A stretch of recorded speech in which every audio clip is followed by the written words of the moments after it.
नमस्कार दोस्तों, आज के वीडियो में हम लोग पढ़ेंगे बौद्ध धर्म के विषय में, जो कि बहुत ही महत्वपूर्ण टॉपिक है आपके एग्ज़ाम के लिए। तो आइए हम लोग शुरू करते हैं। जैसा कि हमने ऊपर लिखा है बौद्ध धर्म, और उसको हमने 10 छोटे छोटे बिंदुओं में विभाजित किया है। तो हम लोग एक एक बिंदुओं को क्रम से पढ़ेंगे। जैसा कि आप लोग देखिए, गौतम बुद्ध का जीवन परिचय, जीवन से संबंधित 4 दृश्य, गृहत्याग, धर्मचक्र प्रवर्तन, महापरिनिर्वाण, जीवन से संबंधित बौद्ध धर्म के प्रतीक, बौद्ध धर्म में त्रिरत्न, बौद्ध धर्म के 4 आर्य सत्य, बौद्ध संगीतियाँ और इस टॉपिक से संबंधित जुड़े हुए प्रश्न। तो ये वीडियो आपके लिए बहुत ही इम्पोर्टेंट होने वाला है, ध्यान देंगे आप लोग। आइए हम लोग पहले बिंदु को शुरू करते हैं। देखिए,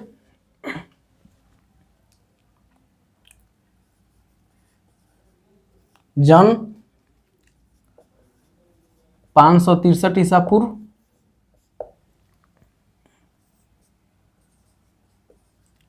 लुम्बिनी नामक स्थान पर,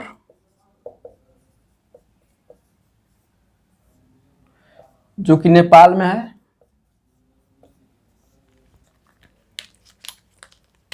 बचपन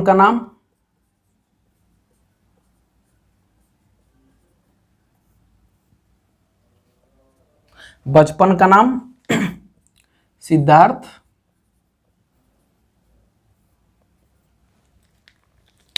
आप लोग हमारे साथ नोट भी करते जाएंगे।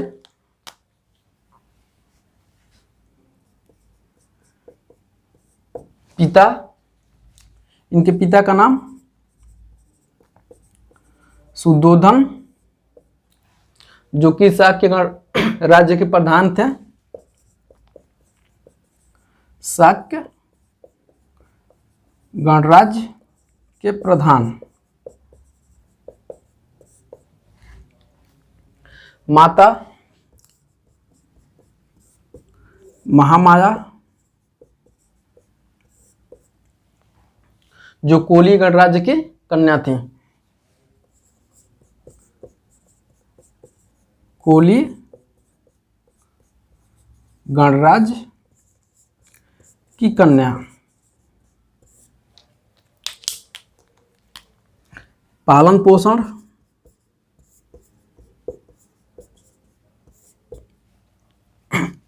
मौसी महाप्रजापति गौतमी।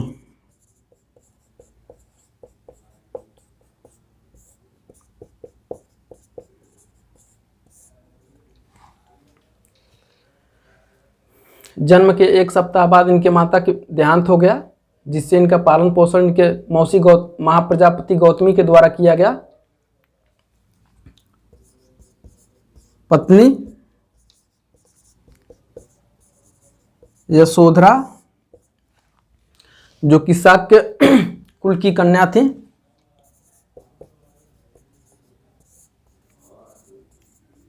शाक्य कुल की कन्या। पुत्र, जिसका नाम राहुल था।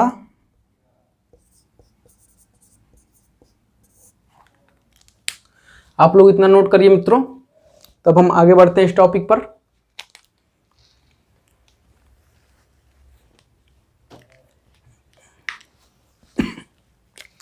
इतना आपका नोट हो गया होगा।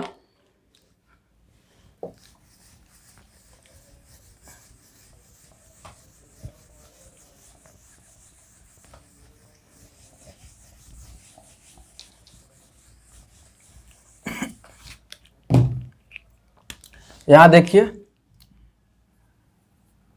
इनके गुरु, इनके 2 गुरु हुए, प्रथम और द्वितीय। पहले का नाम क्या है? अलार कलाम। और इनके दूसरे गुरु का नाम उद्रकराम पुत्त। और इनके शिष्य कौन थे?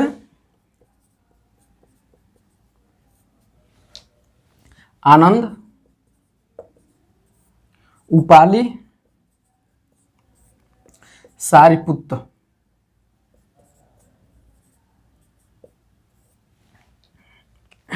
इतना आप लोग नोट करिए।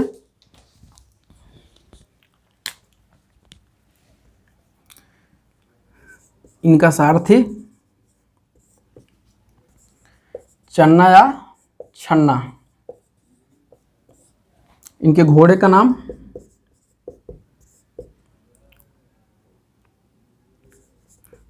नाम कंथक। आप लोग इसको नोट करिए मित्रों, तब हम लोग आगे बढ़ते हैं। आप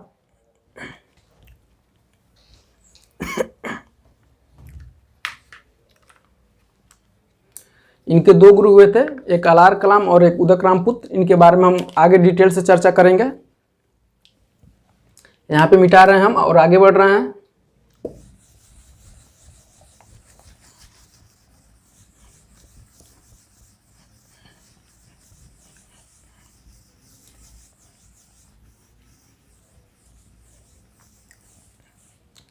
ये पहला बिंदु को हम लोग देखें।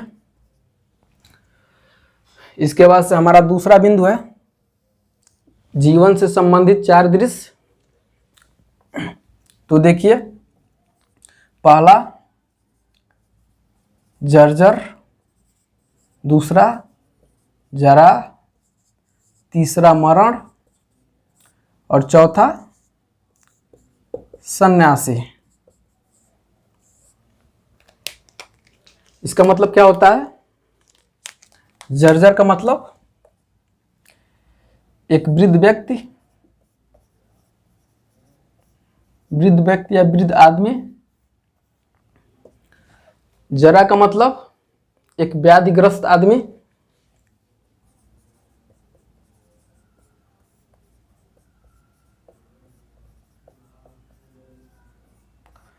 और मरण का मतलब होता है एक मृत आदमी, जो कि आपको पता होगा, मृत व्यक्ति। और सन्यासी का मतलब आपका क्या होता है? तपस्वी या साधु। इन 4 दृश्यों को देख करके गौतम बुद्ध के मन में वैराग्य उत्पन्न हो गया। उसके बाद इन्होंने गृह त्याग का निश्चय किया सत्य की खोज के लिए। तो आइए हम लोग इस टॉपिक के बारे में हम लोग देखते हैं, इस बिंदु के बारे में।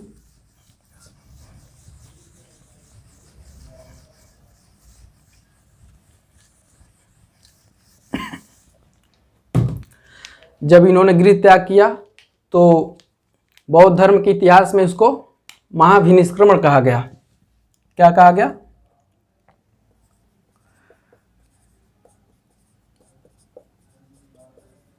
महाभिनिष्क्रमण। ये सर्वप्रथम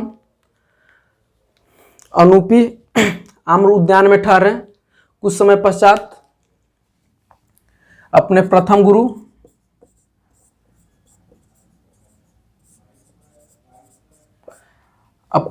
गुरु से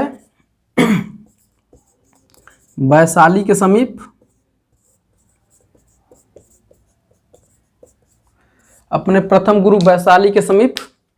अलार कलाम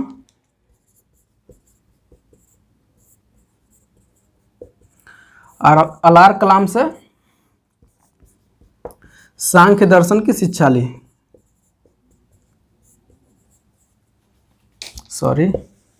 सांख्य दर्शन की शिक्षा ली। यहां तक आप लोग नोट करिए।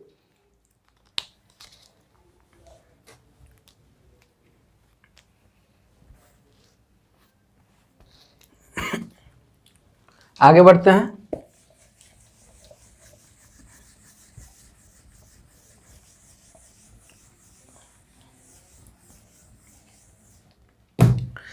सांख्य दर्शन की शिक्षा लेने के पश्चात अपने द्वितीय गुरु उदक रामपुत्र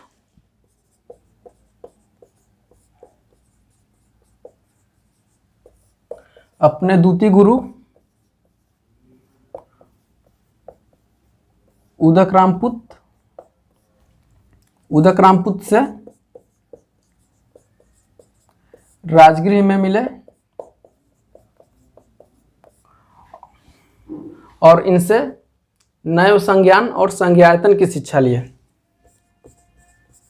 नैव संज्ञान संज्ञायतन, संज्ञायतन की शिक्षा ली। यहां तक आप लोग नोट करिए।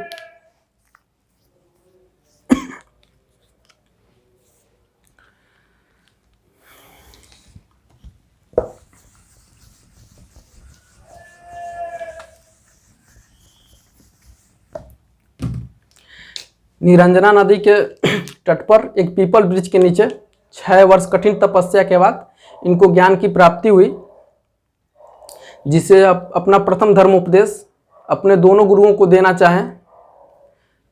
देखिए यहाँ पे निरंजना नदी के तट पर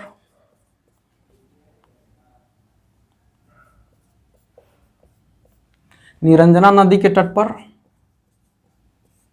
पीपल वृक्ष के नीचे निरंजना नदी के तट पर पीपल वृक्ष के नीचे ज्ञान की प्राप्ति हुई। 6 वर्ष कठिन तपस्या के बाद।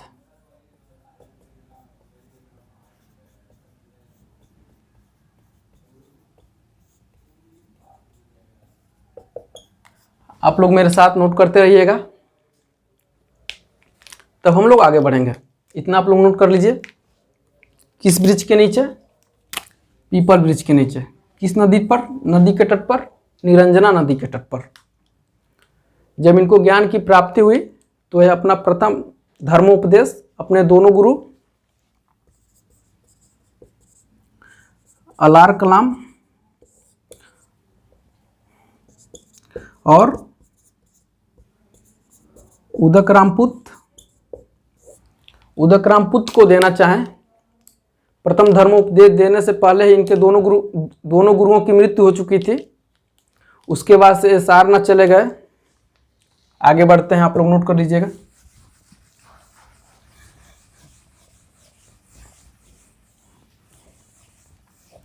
उसके बाद से सारनाथ चले गए और वहीं पे 5 पंचभग्गी ब्राह्मणों को अपना प्रथम धर्मोपदेश दिया।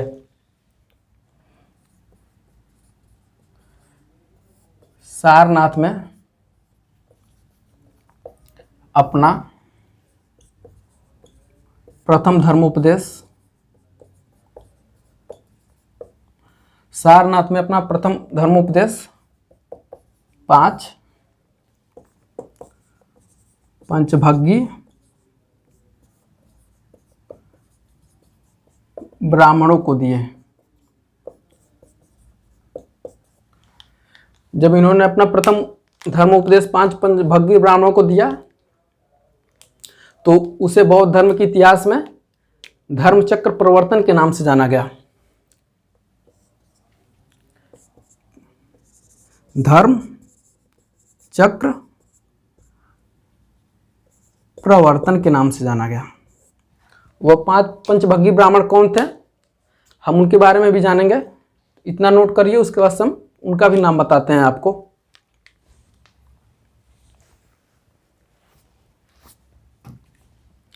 देखिए,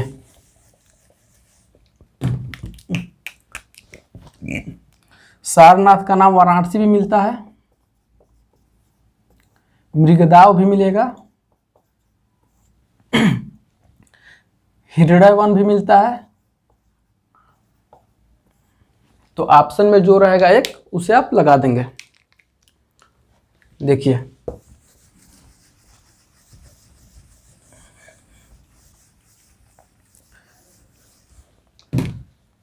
गौतम बुद्ध ने अपना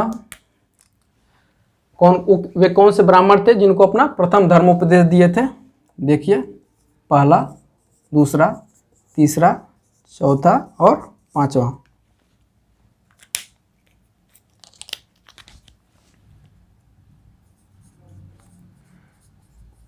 कौंडिन्य, भद्दीय, वप, आंजी और असांजी। आप लोग ये भी नोट कर लीजिएगा। जो कि बहुत ही महत्वपूर्ण है आपके लिए।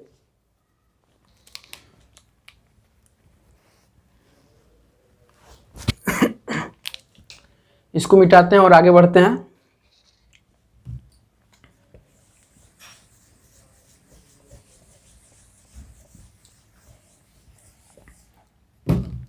अपना प्रथम धर्म उपदेश देने के बाद ये राजगिरी आए और वहां के शासक बिंबिसार से मिले। बिंबिसार ने इनको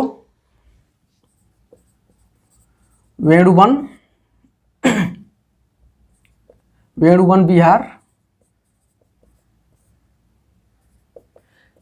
दान में दिया और इनका स्वागत किया और इनका शिष्य बना। नोट हो गया आपका। ज्ञान प्राप्ति के बाद 20 वर्ष बाद इन्होंने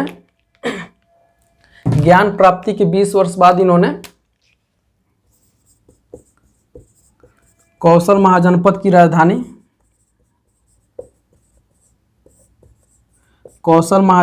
राजधानी श्रावस्ती पहुंचे और यहाँ पे अपना सबसे अधिक वर्षावास बिताए।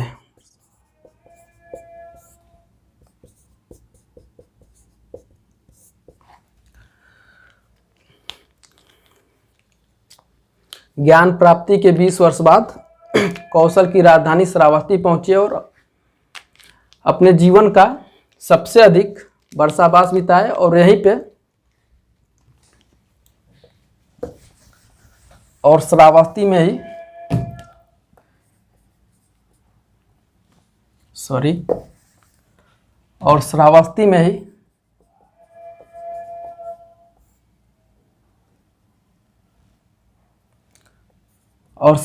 में ही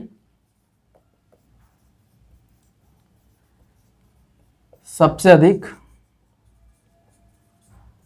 धर्म उपदेश दिए।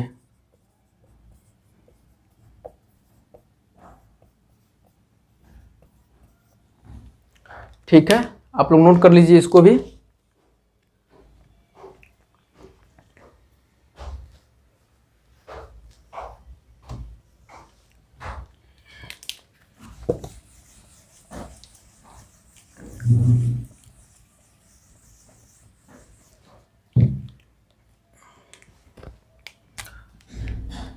एक महत्वपूर्ण बिंदु और देख लीजिए श्रावस्ती से।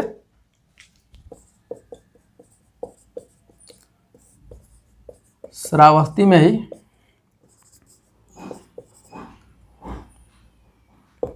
अंगुलीमाल नामक डाकू को अपना शिष्य बनाए।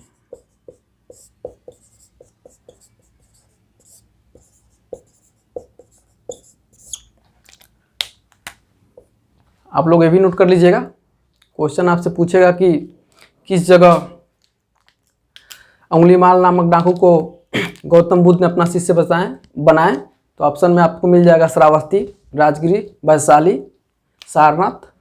तो आप इसको भी ध्यान देंगे।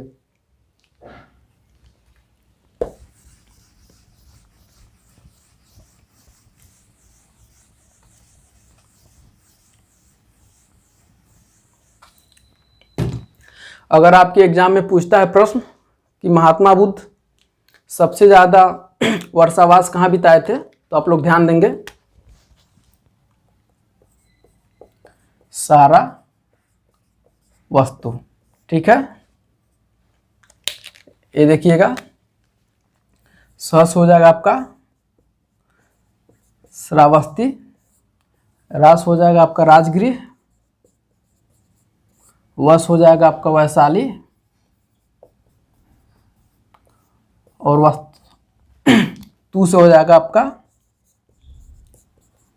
कपिल वस्तु। नोट कर लीजिए इसको। अगर क्वेश्चन आपसे ऐसे पूछ ले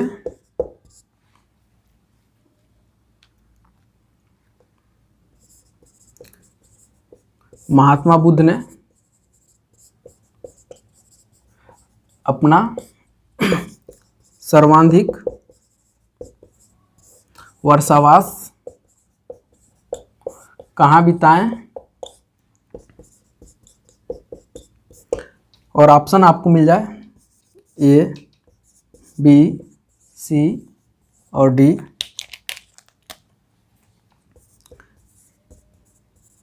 राजगृह, सारनाथ, वैशाली, कपिलवस्तु। इसका डी वाला ऑप्शन यहाँ लिख देते हैं, कपिलवस्तु। तो इसका राइट आंसर क्या होगा मित्रों? इसका राइट आंसर आपका हो जाएगा राजगृह। इसलिए श्रावस्ती जब ऑप्शन में नहीं रहेगा तो हम लोग राजगृह वाले को ऑप्शन में चूज करेंगे। ठीक है, आगे बढ़ते हैं।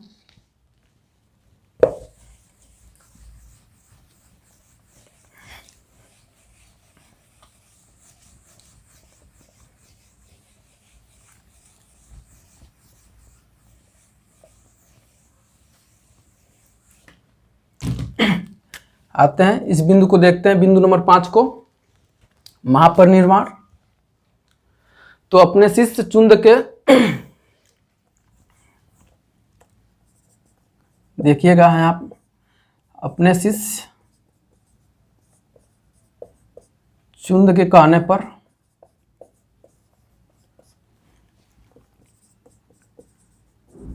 हृदयवती नदी के तट पर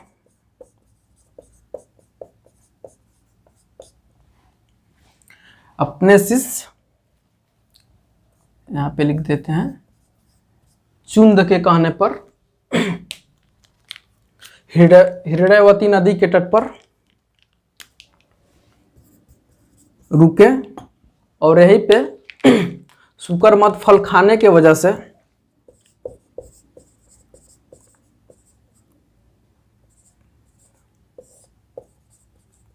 फल या खाद्य सामग्री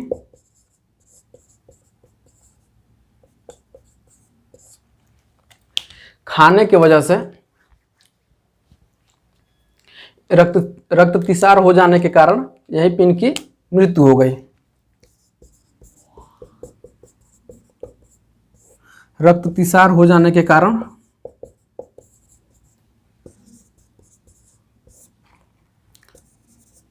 कुशीनगर में ही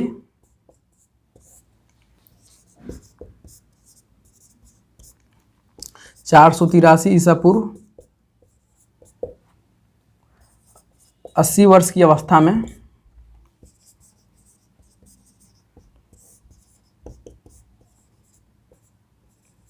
इनकी मृत्यु हो गई,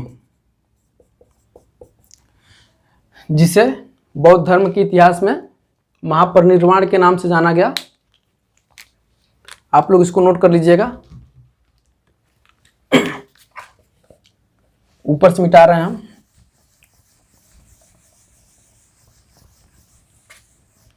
और इनका अंतिम संस्कार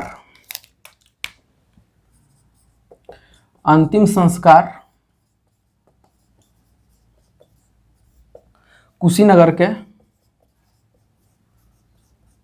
इनका अंतिम संस्कार कुशीनगर के मल्लों के द्वारा किया गया। मल्लों के द्वारा किया गया।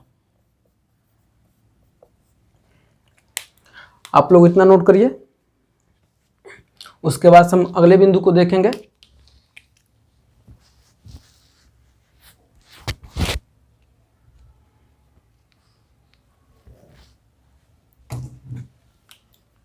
आप लोगों का नोट हो गया होगा मित्रों, तो आगे बढ़ते हैं हम।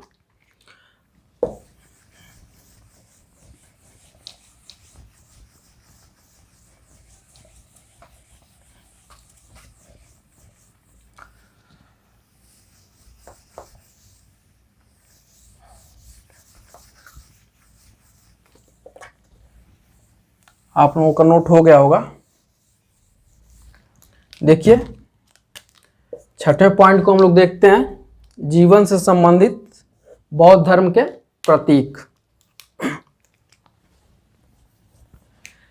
एक रात इनके माता महामाया ने स्वप्न देखा कि इनके गर्भ में श्वेत हाथी प्रवेश कर रहा है। तो देवल ने भविष्यवाणी किया था कि या तो ये लड़का चक्रवर्ती सम्राट बनेगा या तो सन्यासी बनेगा। तो इनके जन्म का प्रतीक क्या था? हाथी। और इन्होंने गृह त्याग किया। गृह त्याग का प्रतीक क्या हो जाएगा आपका? किससे गृह त्याग किससे किए थे? घोड़ा से, जिसको क्या कहा गया बौद्ध धर्म के इतिहास में? महाभिनिष्क्रमण।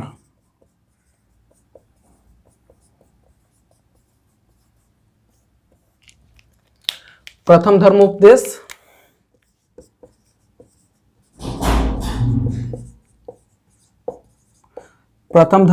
को बौद्ध धर्म के इतिहास में क्या कहा गया? धर्मचक्र प्रवर्तन। धर्मचक्र प्रवर्तन।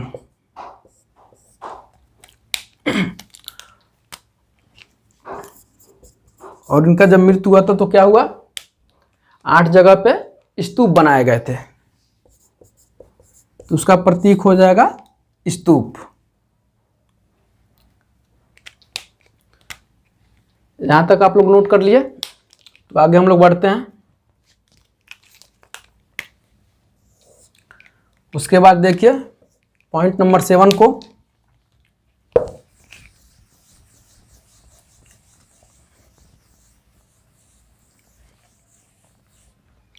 बौद्ध धर्म में त्रिरत्न क्या है? तो बौद्ध धर्म में 3 त्रिरत्न है। यहां पे लिखते हैं हम, बौद्ध धर्म में 3 त्रिरत्न है। पहला, दूसरा और तीसरा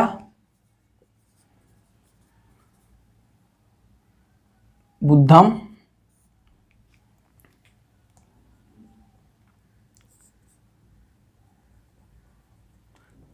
धम्मम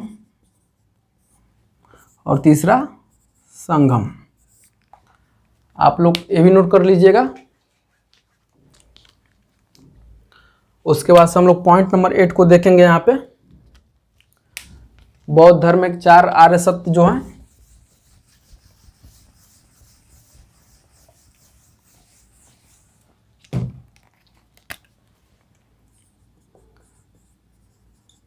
बौद्ध धर्म के 4 आर्य सत्य। पहला देखिए,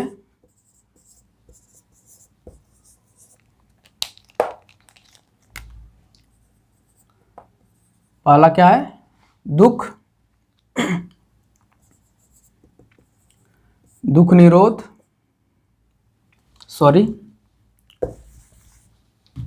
दुख समुदय,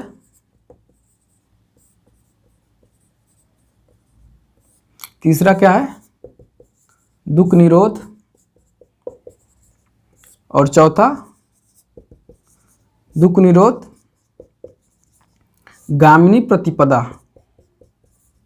गामिनी प्रतिपदा। आप लोग नोट कर लीजिएगा इसको भी।